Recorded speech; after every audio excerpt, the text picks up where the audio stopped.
till there was nothing left. So a father leaves his farm to his eldest son. Then he finds jobs for the rest.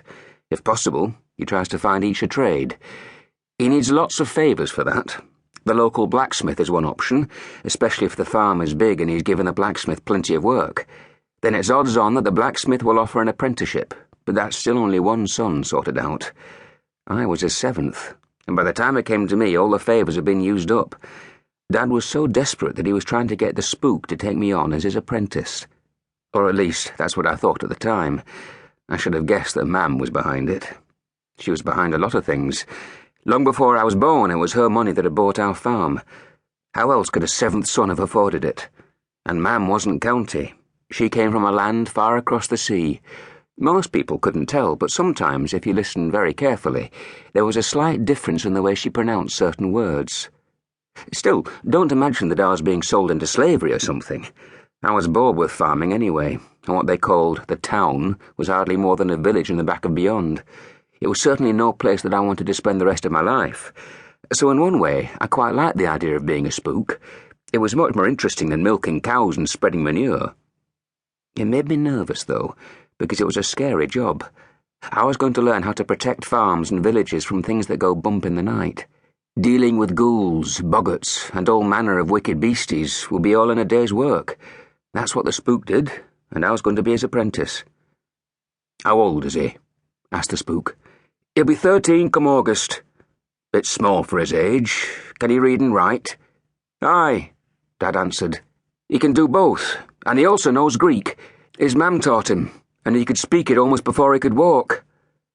The Spook nodded and looked back across the muddy path beyond the gate towards the farmhouse, as if he were listening for something. Then he shrugged. "It's a hard enough life for a man, never mind a boy," he said. "Think he's up to it?" "He's strong, and he'll be as big as me when he's full grown," my dad said, straightening his back and drawing himself up to his full height.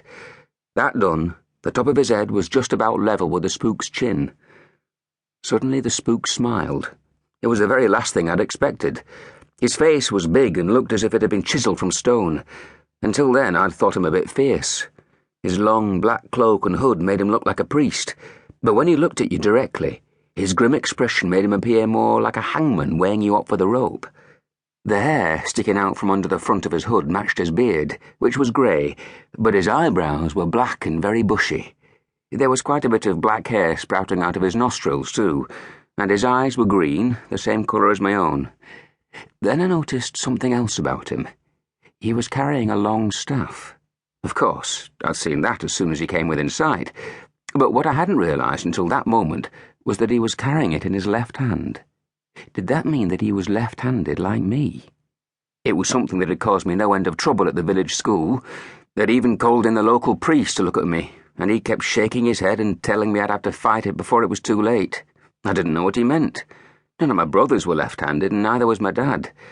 My mam was cack-handed, though, and it never seemed to bother her much.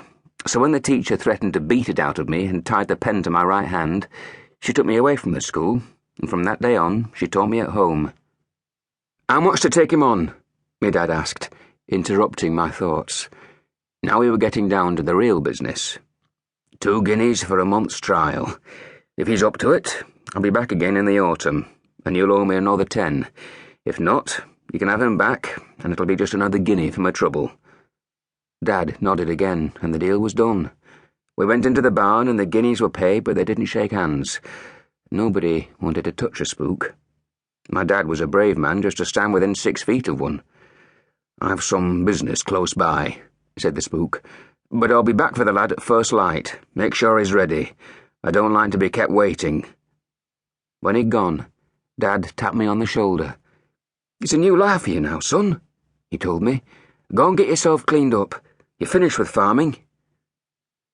When I walked into the kitchen, my brother Jack had his arm around his wife, Ellie, and she was smiling up at him. I like Ellie a lot. She's warm and friendly in a way that makes you feel that she really cares about you. Mam says that marrying Ellie was good for Jack because she helped to make him less agitated. Jack is the eldest and biggest of us all, and as Dad sometimes jokes, the best-looking of an ugly bunch. He's big and strong, all right, but despite his blue eyes and healthy red cheeks, his black, bushy eyebrows almost meet in the